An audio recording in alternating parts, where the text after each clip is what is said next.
So good. It's so fucking fucking strong. That's a theme for a Persona boss fight, and it is like the start of the big bad, and you just it's exciting. It's the fucking it's best. exciting.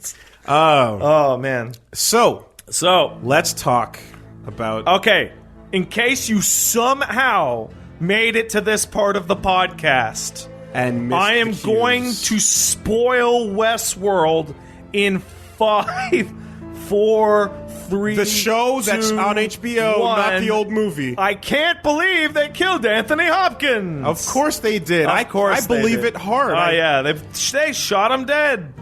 Look, I believe that so hard because a big actor like that doesn't join the cast unless he's doing one season. It's fucking Game of Thrones all over again. I want Ed Harris to come back in the next season. I believe that because he's not as big a deal as Anthony Hopkins is. I loved Ed Harris in the show. I loved. He was fantastic, but like I said, the biggest possible gets are only there because of limited time. The limited time frame in which you're going to have them. That's how you convince them. You're like, look, you're here for this many scenes, period. Right? Spoil. Yeah. So, I think that's an A- show. That's a good goddamn show. The way I'd like to talk about it in terms of like arcs. Okay. Right? In terms of because the camera jumps around to different places and times. Yeah, and I think that's how I want to sort of address. Well, let's go. Okay, so the big one that we start off with is the main timeline. That is the Ford and Arnold. Bernard. Arnold, Bernard, Ford. Current timeline. Timeline, yeah. Like you'd imagine, a third Bernard would be Carl, yeah, or something like that. Mm-hmm. But anyway, yes, I think that storyline is fucking A+. Solid through. It is not an S, but it's an A+, absolutely. And I think the actor who plays Bernard, I don't know his name. He is amazing. So guess what? He's in Casino Royale. As he is the black the African guy. No, it's not the African guy. He's the black guy that works for the CIA in Casino Royale. I'm thinking of the African from goons the beginning that try and get him. It's not him. No, he's the sitting CIA at the table. At the table. Yeah, who eventually is like, I'm part of the CIA. Yeah. He's like, my boys, bring him in. I'll fund you. You know that guy. Yeah. That's totally him. So he is fantastic. He's really good. What an understated performance. I think that most of that storyline in general is that's your Dr. Light, Dr. Wily kind of thing. Yeah. But the important piece that you kind of, you need to get by the end of this is when you finally do understand what Arnold's whole deal was, you go, oh, they're both crazy. Both of these individuals are out of their minds. They believe in their dreams so hard that they're like, no, my life is worth it. I'm going to sacrifice myself to make a statement. I don't think that's necessarily crazy. But the idea that you have to commit suicide here's to make your point that's the mentality of really shitty terrorist type people and heroic martyrs throughout history. Here's the deal. I get that feeling. But the thing is, of Arnold and Ford essentially killing themselves for their cause, which is the liberation of the host race, right? Mm-hmm. The only way that makes sense is if you really stop and really heavily consider just how unconscionable Westworld is. Just like Westworld is a moral crime like humanity has never been able to commit. Right? It is literally the worst thing people have ever done. They have not just created a slave race. They have created a fucking murder fantasy race or whatever. So this we are talking within canon where we fully accept that they are 100% sentient creatures. Not all of them. No. The Arnold creations. Some of them are. The first generation. Very, very few of them are, in fact. Your judgment is coming from like the in lore. Yes, acceptance. In lore, very few of them do, but some of them can and will eventually reach full sentience and sapience. And what they've had to do was like dumb them down. Yes, to make them continue and it working is somewhat as park implied operators. that it is relatively inevitable for many of them that they will become that way, which makes them a race. But it doesn't become morally dubious at all until you hit that step. And the problem is that the idea of like this stuff, the idea of like achieving sentience or sapience, like you said, it like the idea of it being gradual is weird. It's really weird, yeah, because you're used to kind of thinking about it like an on-off thing. Yes. You know, and that's what makes this show so interesting. And that's the moral dilemma that Arnold gets placed in. He's like, okay, Dolores is really close. Like he sees the first spark of sapience or sentience in her, right? And he sees that for her, it's inevitable, right? But at that current time, none of the other hosts have that, right? Back in the past, yeah. Back in the past, but if the park were to be created, maintained, and continued, more of these hosts would become like that, inevitably, right? Through the reverie system and stuff like that. Yeah. And that is a moral evil that has, like, no upper limit on how horrible it is. Because you are creating a race to be annihilated. It's sick. It's so sick. And his involvement in it makes him Mengele. Right? Unintentionally. And the reason why he kills himself is not 100% because of his moral things. He is also profoundly suicidal over the death of his son. He clearly does not get over it. His last words before he goes are, "I miss Charlie." Right. But basically is your implication then that like it's almost out of guilt that he is offing himself in that way? I have helped to create humanity's greatest moral holocaust through my work. Which only becomes that once these beings become and it's not happening right now, but it will. And I won't be able to control it. So I'm going to try and stop it now. And it takes 4 decades because he is talking a lot more like you. He's like, they aren't sentient. Right? Mm-hmm. You're full of shit, and that's the big dilemma in the core of the story. The whole dilemma, which is like, that's a robot, Jimmy. What's his name? Sorry, William. That's a robot, William. It's not a real person. Yeah. But what if it is? And there's a great Star Trek episode called what's it called? The Making of a Man or something like that in season 2, which is the only good season 2 episode in which they decide whether or not data is property. Right? Oh, okay. And they talk about what are the criteria for sentience, right? Intelligence. There are 3. Intelligence? Yes. And you go, is Data intelligent? And he goes, of course he is. He's super smart. And so are the hosts, right? Is Data self-aware? Right? And they ask Data, where are you? He's like, I'm in a proceeding to determine my legal rights and status as a person, right? And are the hosts self-aware? Some of them are. Kind of, right? It's nebulous, right? Yeah. And then the line that Picard says after that is like, and the third one is consciousness.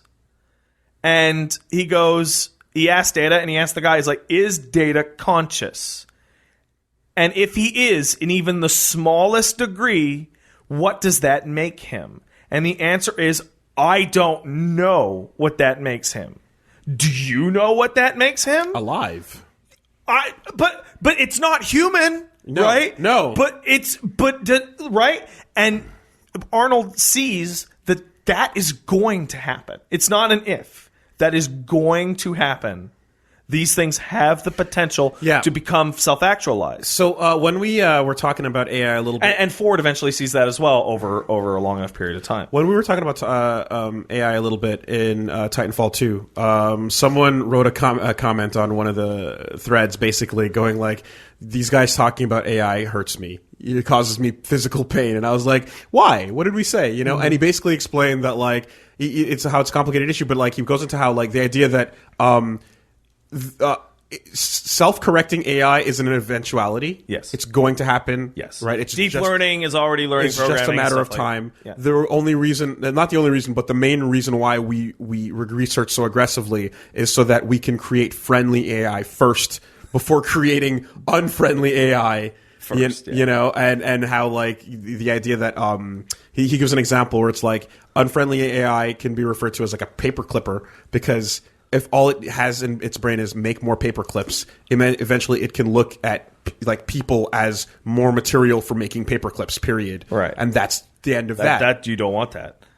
So it's interesting to kind of like go like, okay, so this is the closest we've ever been to the eventuality of this happening. Mm-hmm. They've taken great like pains to make the AI appear to be friendly AI, but we don't actually know if that's the case or not based on a host's like raw default state before And also, anything gets there's put no into way them. to find that out, because all current and active hosts, even when let off the leash, are given their memories of what people have done to them. Yes. Which makes them very hostile. But here's the problem now, right? The part that makes them so quote unquote lifelike is that they have to have what they call the cornerstone. Yeah. And the cornerstone is a traumatic memory that they keep coming back to. It's the main thing that represents what they want to do. Yeah.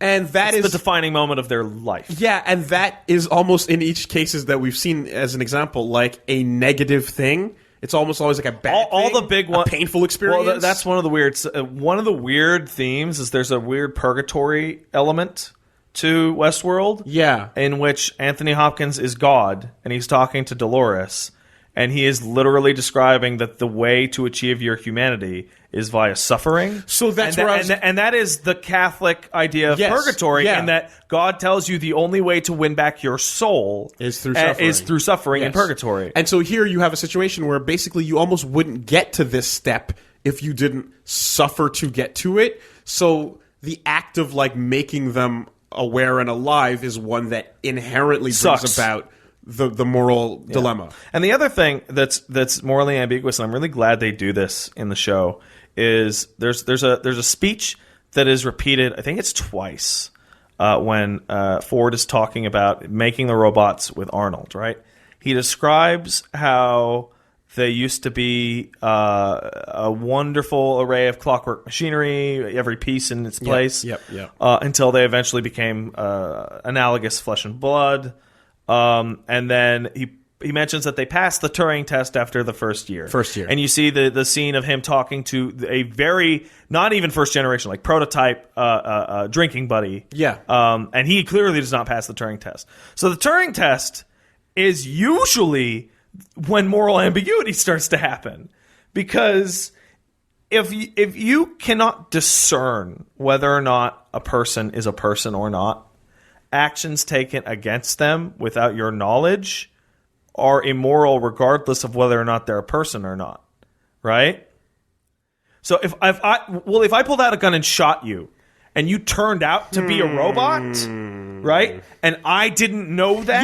Yes, that action is on its own absolutely immoral, yes. And they do everything they can in Westworld to actually blur that line for realism. So hosts go from mechanical to a more cost-efficient flesh and blood. That's way closer to a living thing, of course. And they get and the mechanics of the show, like I mean, like the way that things progress. Every step forward in technology is to blur that line for us. It's to make it okay. Well, these are flesh and blood people that just happen to have robotic brains and a bomb in their spinal column, right? Now, all this kind of makes Ford really, really complicated to me because he's God and he is also the devil, and he enjoys what he's doing to some degree because it's his life's work.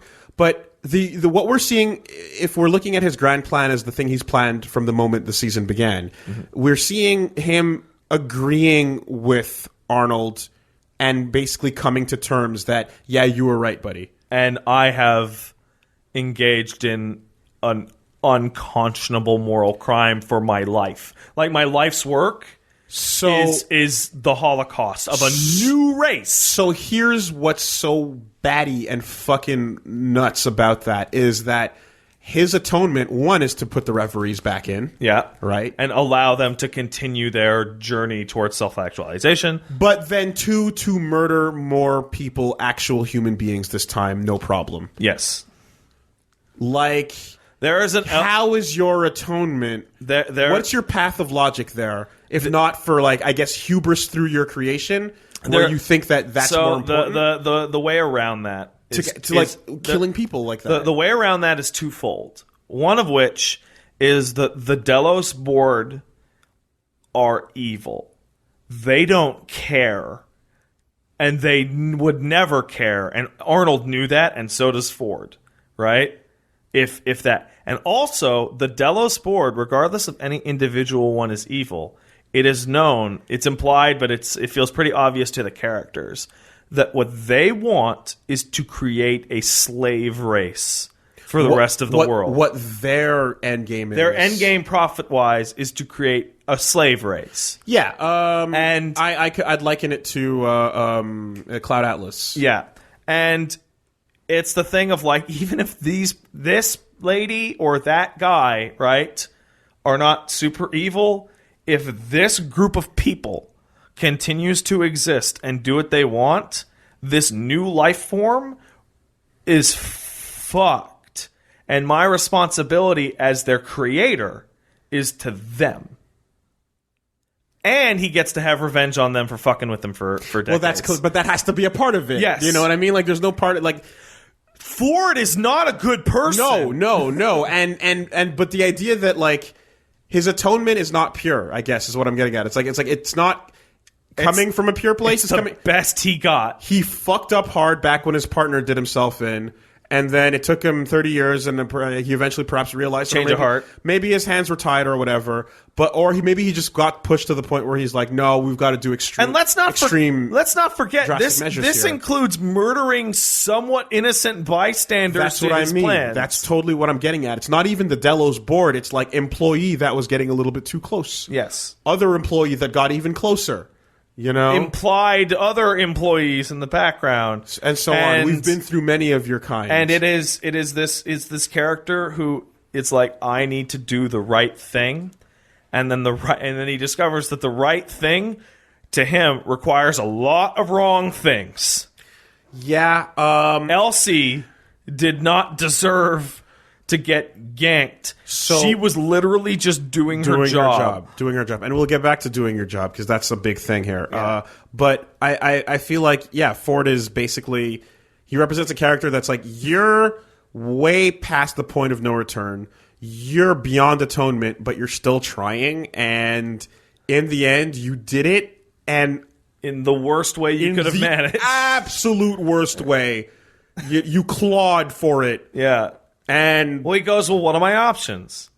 Sure, there's plan A. Yeah.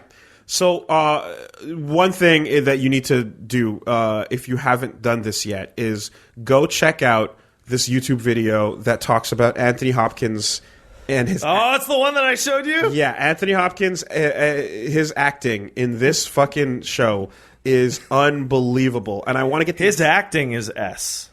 I want to find the exact name of the... Yes, okay, it's called Westworld, What Makes Anthony Hopkins Great. Uploaded by NerdWriter1. It's a YouTube video, and it's just a discussion about how he performs in one scene where he's sitting at the dining room table. The dining room table, and like he's having that discussion with... the VP lady who gets fucking killed. Fucking forgot her name, but... it's just amazing how every line is delivered with more consideration than you ever would have thought possible. It makes you want to go back and look at his scenes again and again and again, and like take that moment where they just zoom in on his face for like fucking almost like 10, 15 seconds, and you just go like, yeah, no, because there's a whole story. There's a whole thing going on there that you might not have picked up right away. Absolutely watch that video if you get the chance. It's super good. That storyline, very little complaints. Like I said, I want to say that storyline has my favorite ever now use of the unreliable narrator. Because I remember bitching about all the human characters being evil. In particular, all of the conversations between Bernard and Alice sorry, not Alice, Dolores, underneath Ford's nose. It might as well be Alice. In the early Yes. episodes in which he is discussing, hey, Dolores, are you a person? What do you remember? Hey, like, that is nefarious, right? The idea that he has suspicions that this is a real person deep down, and he just sends her back to the fucking meat grinder is horrific to me. Mm-hmm. And for that to turn all the way around and have that be the impetus for the beginning of the story is genius, because it lets you turn on Bernard a little bit. It lets you view him as morally ambiguous before you find out that he is not morally ambiguous. He's a tragic, heroic figure. But he's the only one of this new race of Reploids that will actually have been in a position to feel what the humans felt and, like, potentially understand why they were being treated that way. He gets it. You know? And that's something that no one else of his kind can do. It makes him really unique. And it makes me wonder, when they went through that big finale where he offs himself, and Ford forces him to, was Ford's plan at that point? He couldn't have possibly thought that was a permanent thing. Like, there's no way where he thought you shooting yourself in the head here was going to actually off you forever. Because he's a goddamn... Of course he can get shot in the head. Yeah. So I'm wondering why they directed that in such a way that made it seem like such a big deal. For drama. Because it's like, it's for not the in episode. Westworld, it's in the real world, but it's still just a shot to the head, which is super fixable. Well, if he had just left him there for the whole time, then he would have just left him there for the whole time. But by the time you figure that out, it becomes clear that he would have eventually gone back and turned him back on for the finale. Because, like, the nonchalance with which he reacts to him walking up later on is like, oh, yeah, of course. Yeah, I figured someone would find you. So then I'll use that to branch in, because now we get into Maeve's storyline, and this is by far the worst part of the show. The absolute worst part of the show. Now, I am into her journey of self-actualization. You need a character to represent that. You need to represent someone who's been inside that is coming out now. And I love, capital L love, the scenes of her walking around, looking at the facility, and going, it all in. This is the nightmare. You're walking around the death camps, basically seeing the absolute worst of it. But the idea that fucking lab techs. You'd have to. So much of her story relies on the fact that she gets to these lab techs and she intimidates them into following her demands. And one of them is kind of a pushover, so he's kind of like he feels for the new race. Talking about Felix. Felix feels for the new race. He heals the bird, and he is more sensitive, so he's going to listen to her more. Meanwhile, you care about your job and that's it, right? I'm like, fuck this. I'm gonna fine. Yeah. So the fact that then they would go through so many opportunities here because they're like, I'm going to leave and then come back and we'll deal with this later. And then she's like, yeah, but we know about what you do, you creepy pervs. You fuck us underneath, the cover of your job, and we're going to get you in trouble. And it's like, oh no, I'm going to get in trouble with my job. Fine, right? Yes. That escalates almost instantly to murder. Attempted murder. I'm going to kill you if you don't listen to me. At which point, this is where it, as long as they stay in that room during that scene, it's still internally consistent. It makes you don't want to die. This thing can kill you, and you know that it can. But as soon as the scene transitions into the next scene, whether they punch out in which go home, and Felix and me go punch out back to their apartments, go back to their apartments in the facility, dinner, wake up, punch back in, head down to the office, and resume being hostages. Ridiculous. It makes no fucking sense. Ridiculous. Felix, I'll buy it. Because he's sympathetic. Right. He actually believes in her cause a little bit. But the second guy... I cannot imagine any character would be so cowardly as to not take the coward option, which is, I'm going to lose my job, but I'm not going to get murdered. So that's the thing is, you in the show, the other guy... He looks so much like... When he gets to the point that your neck has been slashed, sir... Who would care about their job? Not me. Your life is almost forfeit. Who would give a fuck? And at that point, it becomes obvious that the plan is armed uprising / escape. right? Forget the moral.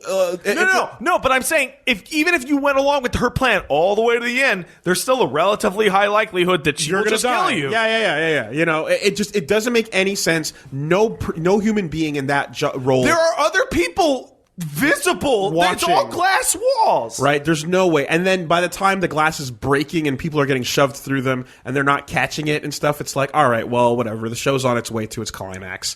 But it just doesn't make any sense. Maeve has that big plot hole. There's a second plot hole in her escape sequence in which the security is told there are hosts on the loose, they're killing people, right? So there's that. That's not even a hole to me. That's just dumb for the sake of TV. Well, no. What do you think I'm talking about? Okay, I'm getting to the point where up until the final shot of the thing, the little after credits teaser, where it's like, oh, cool, Snake Girl survived, right? Yeah. Yay. Why on earth would guards be walking up to her in a de-escalation? That's what I'm right? saying, right? Attitude. And go, put your weapon Put the gun. There are dead bodies around. Hey, robot that I don't believe is a real person and I've been ordered to kill on sight. Everybody would open fire instantly, and they're just like, put your gun down, put your gun. It doesn't make any sense. Makes no sense. No one would be in de-escalation mode, and anyone that's any sort of security, police officer, whatever the fuck training you have, tells you that, like, when shots are fired, there's no the other discussion thing, is over. The other thing is, like, whatever, I don't care what explanation people give me, the idea that facility doesn't have a staff of like 10,000 guards on, like, right. When teams come through, there are like 6 guys. Right, because... No, you know what there should be? Like 100 guys. Because Seesaw Motor Functions is a pretty... like, that should do it all. Yeah, fine. But it doesn't. Fine. Well, like, the Alpha team got killed. Yeah. You sent 6 guys after 3... What?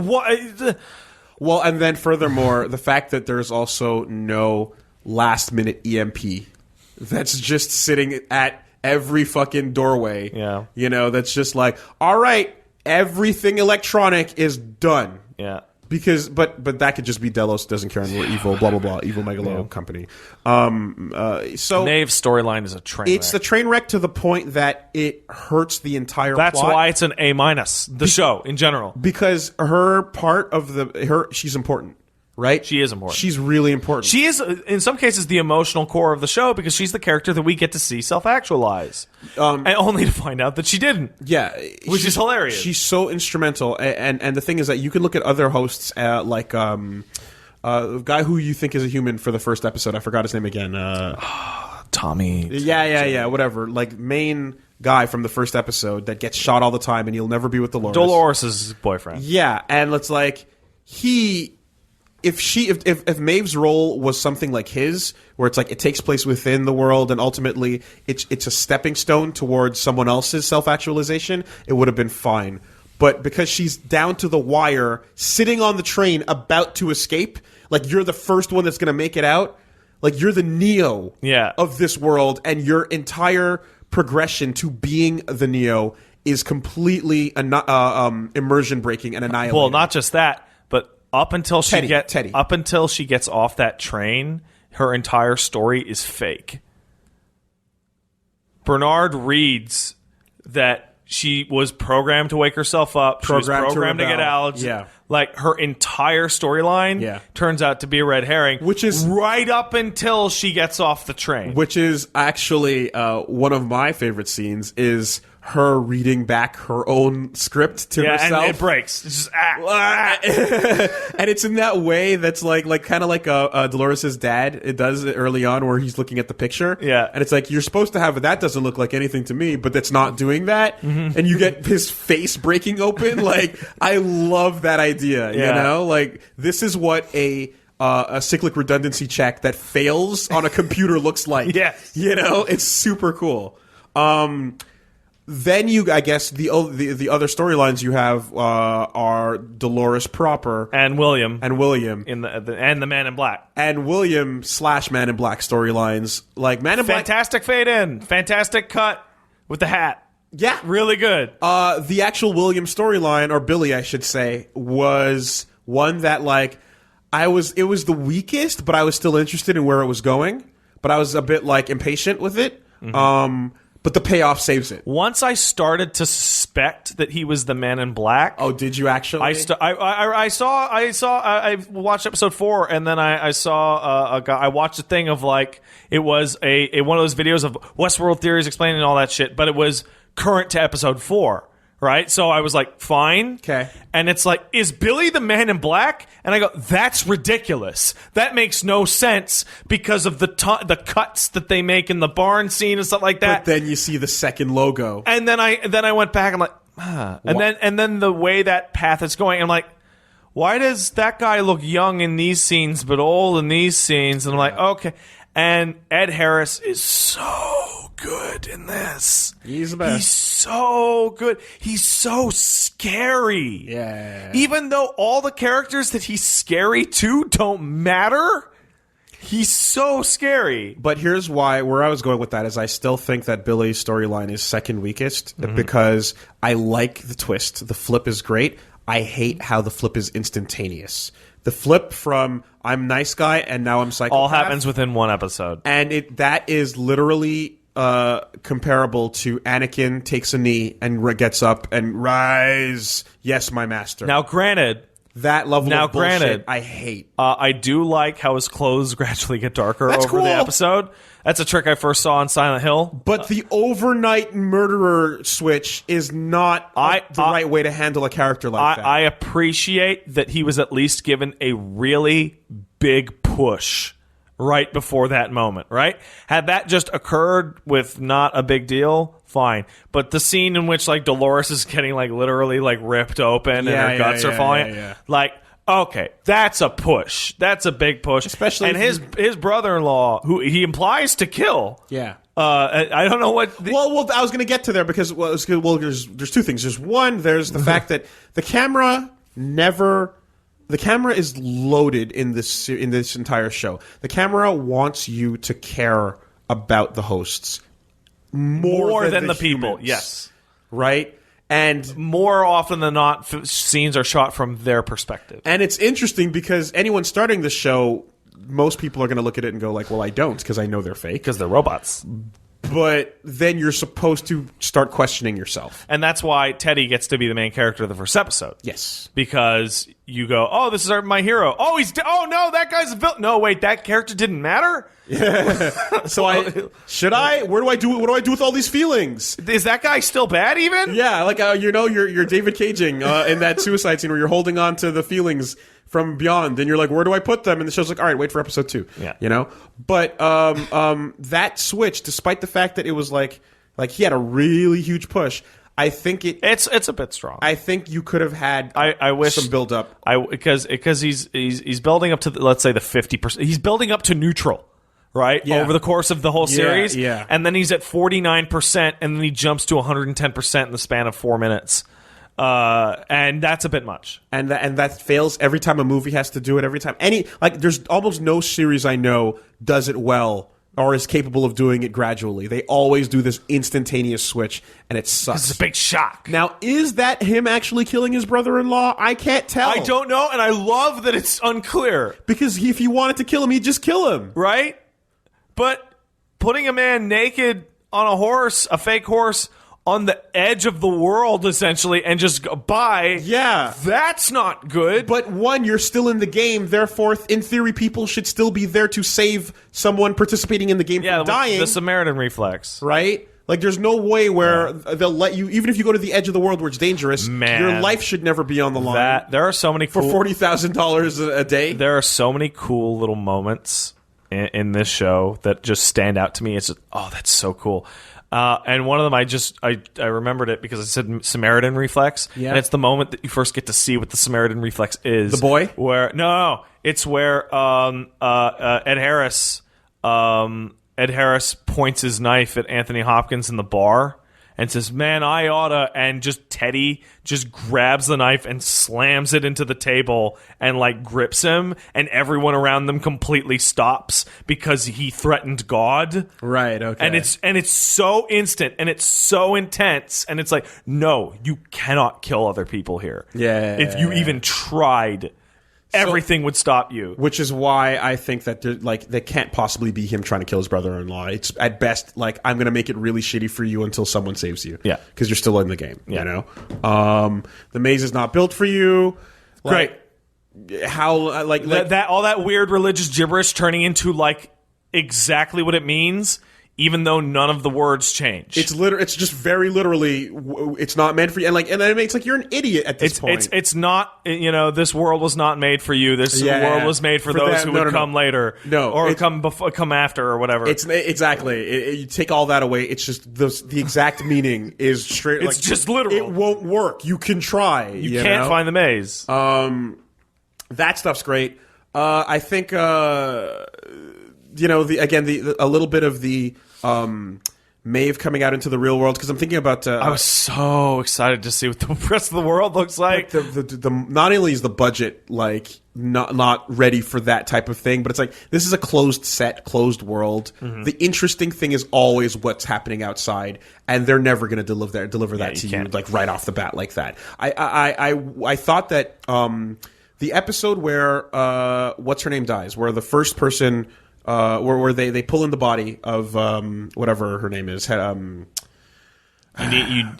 girl. Yeah, it sucks. Keep fucking her name up, but like they have her and they're sitting there and like Hopkins is in the room and he's like, well, yeah, this is unfortunate, whatever, right? That's the moment where I was like, this is going to tell us a lot about the world, because is Delos and is the Westworld Company enough of a crazy evil megacorp that they can deal with bodies without authorities banging on their door? Teresa, thank you.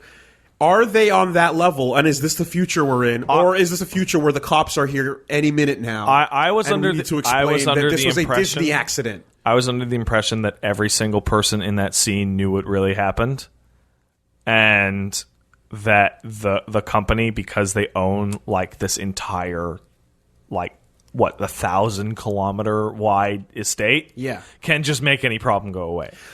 I felt like it was very clear that the black girl, the executive, explicitly knew that Teresa got murdered. I think she knew very much, but I think that the idea that, like, can you get away with this or not? I don't know. It's not clear whether or As not a company. Police even exist in this universe. And that's what we needed to know, right? That, to me, would inform so much about the real world, where it's like, the real world is gone. Is there a government? Exactly. Or are we just in the corporate rule, you know? Like, is that where we're at? And I think the fact that they were basically able to let the bodies go on their own without any seemingly police interference. At the very least, the Delos Corporation is very rich. Like, the head of QA gives it a once-over and goes, yeah, that's a corpse. And then we go back to work, and there's no news cameras, there's no shutdown, there's no production halting or anything like that. A dead body is just swept under the rug. We're in a shitty, shitty future. Yes. I think it's safe to say at this point. Where we go with a season 2 after that shit goes down, I would like to see a little peek at Shogun World. Or Rome World. Or Rome World. And there's a third one that I forget. But because in the original there was Westworld, Rome World, and the third one, which I can't remember. But I would like a peek at that, because that adds a weird new dimension to the story, because the entire story takes place very localized within Westworld, and all the characters that are self-actualizing are in Westworld. But if this programming, right, inevitably leads to sentience, there's no reason that it would not happen in the other ones, right? I believe in my heart that the implication at the end of the show of you see all of the decommissioned bodies relatively self-actualized and aware that they got fucked. Yeah. And I imagine that also turns on all the other ones within the area that happen to be in their spots, that would also apply to some of the other locations. I was wondering and expecting, I'm like, is Maeve just going to be like a walking virus? Is she a Sigma virus that's just going to walk around? You know what I mean? And like anyone you're in contact with, you're able to just fucking shoot them up. Because the thing is like when she sees the note that's where her daughter is, that doesn't say Westworld on it. It says section whatever. Or whatever. That could be anywhere. That could be in anything, right? And this is a character that's shown to be able to make other characters do whatever the fuck she wants.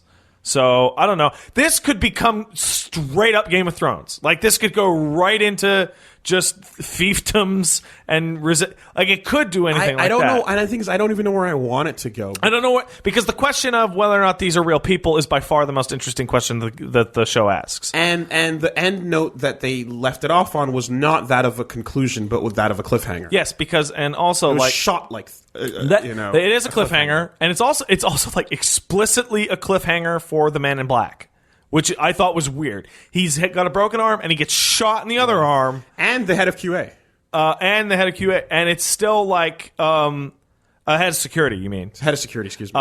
If the ARG implies that Elsie was not in fact murdered, and the natives that took him are under her control, so she's alive. Who knows? Okay, no, that the ARG is like Elsie's alive, and wait, what? Yes, ARG. There's an ARG.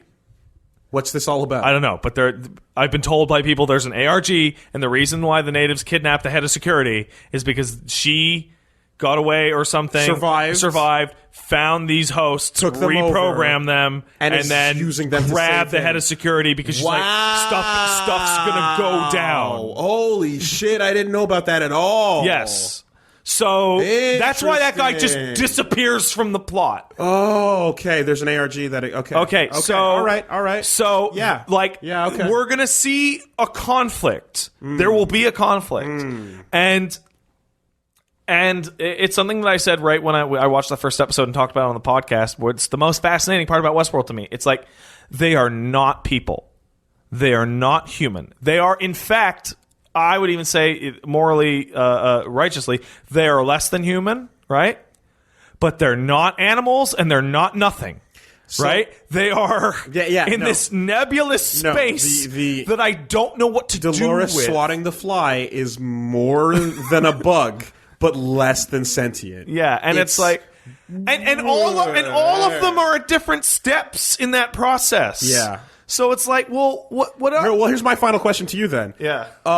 Okay, take the scenario, remove all of Arnold's creations from it, and have what Delos actually wants, which is the dumbed-down, non-reverie hosts that are reprogrammed with zero actualization. I think the knowledge that they are capable of that means that you are still inherently guilty of lobotomizing them at worst, at best. But you've built them up. You didn't strip them down. You know what I mean, right? Is that... Well, no, you did strip them down, actually. Yeah, if you are aware that this kid could be a pro athlete and you clip his legs... Right, or you break his legs. But then, are you more? Okay, so if I don't know, it's so. But that implies then that you are you like morally like forced to create the thing? No, you're not. So, but I think this is a situation that you can't unring that bell, right? Once you find out that this is the end of this road, anything you do here is part of that. To me, it comes down to, and it's like no matter how realistic they are, I think it's the process of error correcting and having sort of a prime sense of identity that like is false but still given to them. Those two things in combination are where you are now morally forced to make a decision. Well, also, prior to that, if they're just reciting lines that were pumped in, and there was zero that would ever happen that was not predictable, you know, it was basically effectively not AI. It's just a humanoid. There's a term that Mass Effect uses called virtual intelligence to be opposed to artificial intelligence. That's a really good distinction. Virtual intelligence in Mass Effect's parlance. I don't know how this goes in regular AI, real talk, but virtual. There's a very clear distinction made between what looks like an AI, but it's actually just fancy. And good at getting responses and responding in turn. Yes, it's a digital manifestation of the Chinese room problem, right? Whereas AI is something that thinks for itself, that it can actually learn. It can and has the ability to reprogram right itself. And most of them are virtually intelligent, right? Some of them are artificially intelligent, and that line becomes blurrier and blurrier and blurrier. And I don't think that it's immoral to do what Delos did to virtually intelligent beings. I think it's fucked up. Well, here's the part where it gets confusing, right? But I don't think it crosses. The only reason and this is unknown, the only reason more of them don't self-actualize faster is their intelligence is artificially limited.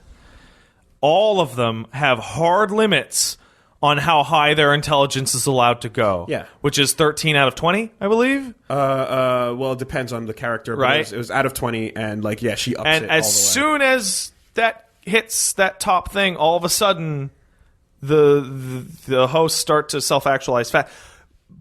Bernard, within one session of the Reverie, self-actualizes completely.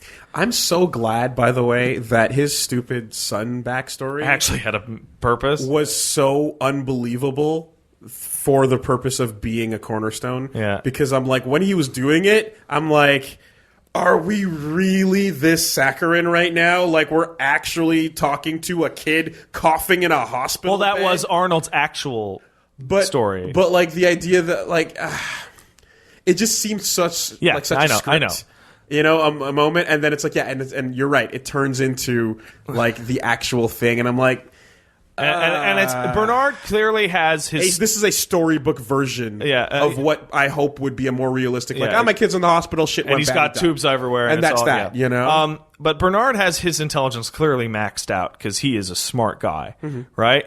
And within one unlock of his personality, he completely self-actualizes and becomes sentient, right?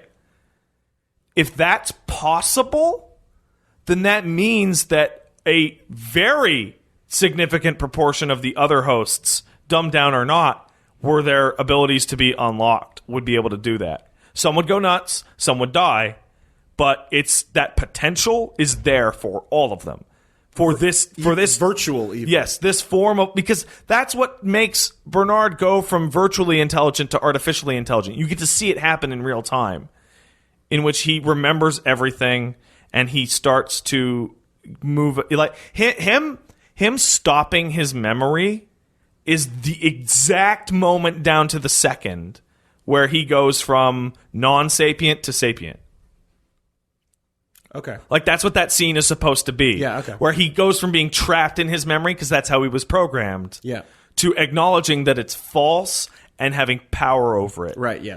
And if he can do that in an hour after being unlocked, other characters can do that. So lots of them. So what you're saying then is that even though we're not close to the cutoff point, you want to clear it by at least a mile just to be safe. You have to, right? On both sides. Because it's think of it this way, Woolie. If you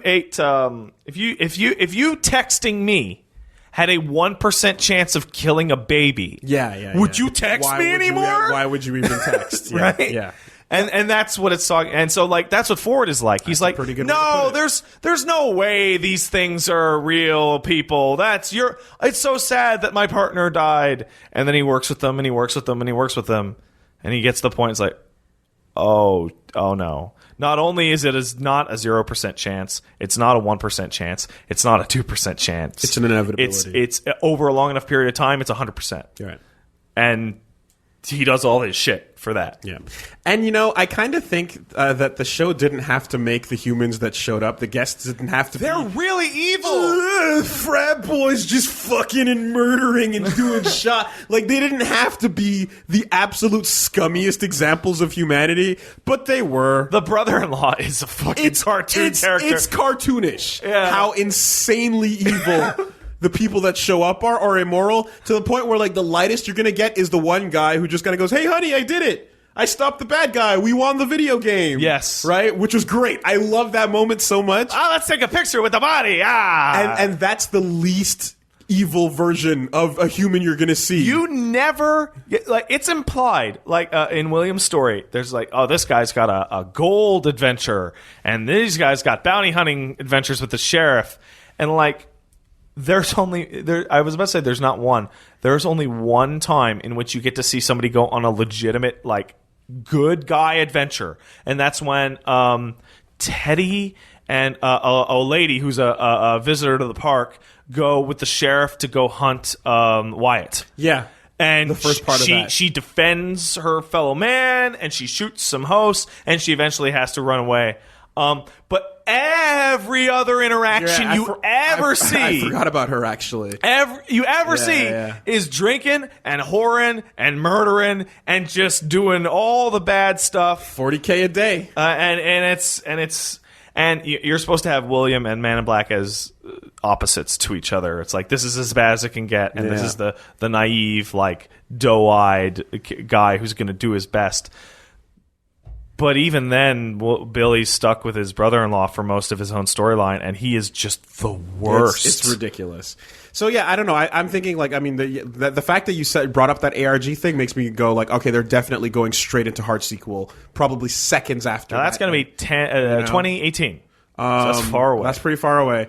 I was like fantasizing about like jumping around in time frames, right? Maybe going further back, maybe going further forward, just to find a different interesting point. I would see them doing the same way they did it now, where there'll be flashbacks to individual host storylines as motivations, right?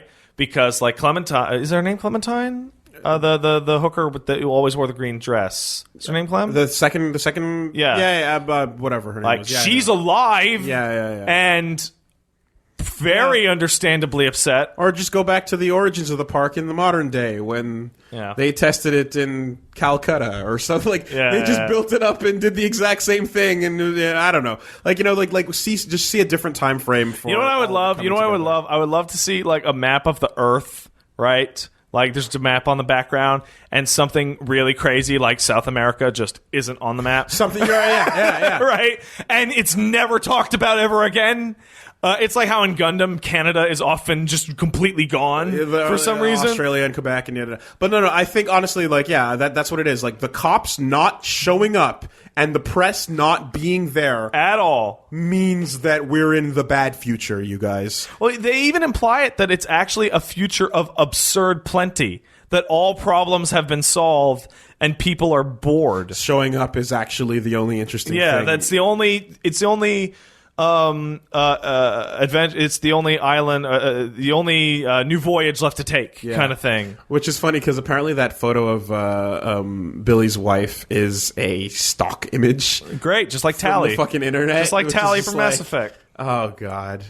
Anyway, that says about most of what I wanted to say, because I admit I would have had a lot. There was a lot of fresh stuff after each episode, but overall, still worth it despite such a ridiculously huge flaw that is the Maeve storyline. And I hate the fact that you just have to ignore it to let the rest of it come together. Because if you're a stickler for these things, it breaks it for you and makes the whole story fall apart. I got a nice little detail on Twitter here from the Delos terms of service for going to the park, which are: the following causes of accidental death have occurred within the Delos Corporation's compound: buffalo stampede, self-cannibalism, accidental hanging, drowning, third-degree burns, autoerotic asphyxiation, blunt force trauma, allergic reaction to non-native plant life, falling from great heights, common manslaughter, and tumbleweeds. And that little piece of, I imagine that's from the website or something. That little piece of information says something to me that changes a scene in the second to last episode, in which Wyatt's boys beat up the Man in Black, right? Mm-hmm. And they leave him with a noose around his neck and a horse tied. Yeah, those are self-actualized enough to understand that they cannot kill him, but they can create a scenario in which he will die. He will die. That's what that was. Okay. Yes, because I wasn't too sure about that. I'm like, they can't actually. That's kill him. I can't beat you over the head with a hammer. But I sure can push you to the edge of this cliff and leave. I get it. Okay. Yeah. The other and here's what was a little bit weird too was how come early on Man in Black takes a couple of gunshots, And he's like, you can't shoot me, ha. Yeah. And then at the end, they floor him Yes. to the ground for plot. Yeah. Why were those plot bullets harder than the ones in the beginning of the show? There is some internalized logic about the guns. Billy freaks out because he's like, but a lot of it is just him panicking about getting because shot. it's like paintballs. It hurts, but it's not like. But like end game, Man in Black is dropped to the ground and almost unconscious. It's also the way the bullets work is really weird because they work on the like posts. those are the tiny bullets you're talking about when Teddy runs up and hits him like 6 times and he drops bang down. bang bang bang bang bang bang. Yeah. Now I assume that always was going to be able to work. It's just the fact that Teddy shot him so often right in the chest and he had just had a big fight that paintball. That hurts like fuck. And he's an old man, and he just got his arm smashed to bits. It's just because he stood up in the beginning of the show. But like you have hosts shooting people and having like paintballs ricochet off them, only for the host to take the same gun and then point it fire at the host and have it blow their brains out. Yeah. And there was a moment where, do you remember when they requested a pyrotechnic effect? Yeah. That says a lot too. Yeah. Because that goes, hold on, wait, what? This world is not it's not a virtual world at all. No. But they have control over it to the granular level Of like the cigars that he had are those device, and you go, why does he have that? And the answer as to why he has that is because he's the head of the company. Yeah. He's allowed to walk in with his toys. So, but that's what it and they have to authorize. So there are certain things. There are explosions that somebody's hitting a button to make it go. Make it happen as a cinematic effect, which means it is like there's safety overrides on those things. There's control over general events.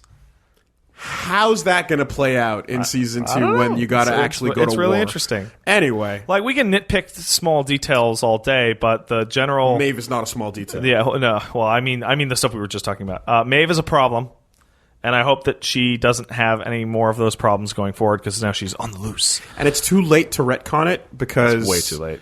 Like... The steps were broken. Yeah. It wasn't the end. I guess I was just a big, super big coward, and thought I could get out with my job intact and not get murdered. So I don't know if you saw that moment where like Felix, he looks at his hands. He's like, am I a host? When he freaks out, and then and there's like memes of going like, how to figure out if you're a host, and he goes, and he stares at his hands. Apparently, that's a reference to the first movie where looking at the hands is the way to tell, because they never got the hands quite right. Oh, really? Yeah, that's awesome. So that little that's a cool detail that became a meme is actually totally on purpose. Before we leave, I just want to point out my favorite moment in the show. My favorite one. Yeah, and it's the one. It's this pre-twist appetizer, I guess you would call it, where Bernard is in the family home with Teresa, explaining to her. She's like, why aren't there any hosts in here? And he goes, oh, the hosts are programmed so that even if they looked at this kind of house, they wouldn't be able to see it. And they go, it doesn't, I don't see anything there. And she goes, what's behind this door? And he goes, what door? I don't see anything there. Oh my God. Yeah. I'm freaking out. Yeah. No, I missed that one. Right when it happened, and it is when she grabbed the papers. And he looks as this doesn't look like anything to me. Oh, you motherfucker. It's so Nolan, good. you son of a bitch. Yeah, that's why I call it a pre-twist. Yeah. Right? Yeah, it's like, wait, because he's not looking at the door. But you know what else was a pre-twist? Yeah. When fucking Billy gets up and he goes, don't call me Billy. Right? And he walks off and you get the picture. Yeah. Like that moment for a bunch of people, they actually didn't get that was like, why is that picture here in his pocket? Like, how'd that picture get in his pocket from over there? The next episode, you have him expressly explain, I am that guy. Wink, wink, wink, yeah, But the straight up like, don't call me Billy, and you go, then call me Willie. Oh my God. Yeah. You get it, So like they do it twice for you. Yeah. Anyway. Great show. Recommended watch, but if you heard all that, it's kind of worthless if you didn't see it already. My dad watched it. Yeah. At Christmas yesterday, he's like, hey, Pat, did you tell me about that Westworld show? I was like, yeah, I did. What? Why? He said, I watched it. I'm like, you watched all of it? He's like, yeah, I watched all of it yesterday. I'm like, well, what did you think? this is pretty good. It was really weird, though. And it's like, Dad doesn't care about cyberpunk. He wanted to watch a Western. I was going to say, what's the last, like, sci-fi thing he doesn't give a shit. Yeah, He watches old war movies and Westerns. So you want to see like the that. Western part. And so he gets in there, and it's all about robots and stuff. And he watched Star Trek with me, so he's good for that. Like, But, like, he wanted more a story about... people's adventures in this Westworld. So the robot cowboys want independence. Yeah. What the fuck? Put them down.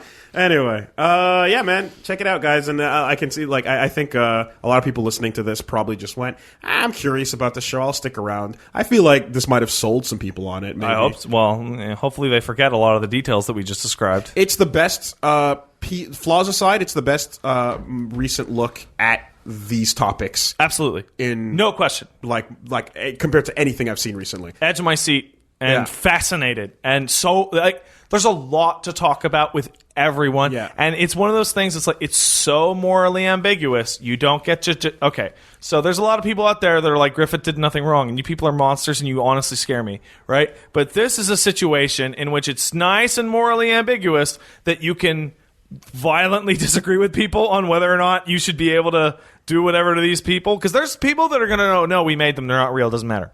Yeah. Right? Yeah. And I can still see that point of view and not hate you. I'm not going to say hashtag game changer, but I will say that, like, I'm always going to compare things like Her or Ex Machina or anything that's coming out that's like dealing with the same topics. Yeah, compare it back to Westworld and how Westworld handled it. This is a bar that I'm going to be looking back to. All right, guys, that's it for us. Thanks for. I hope you enjoyed our Spoilercast and extended podcast. Yeah.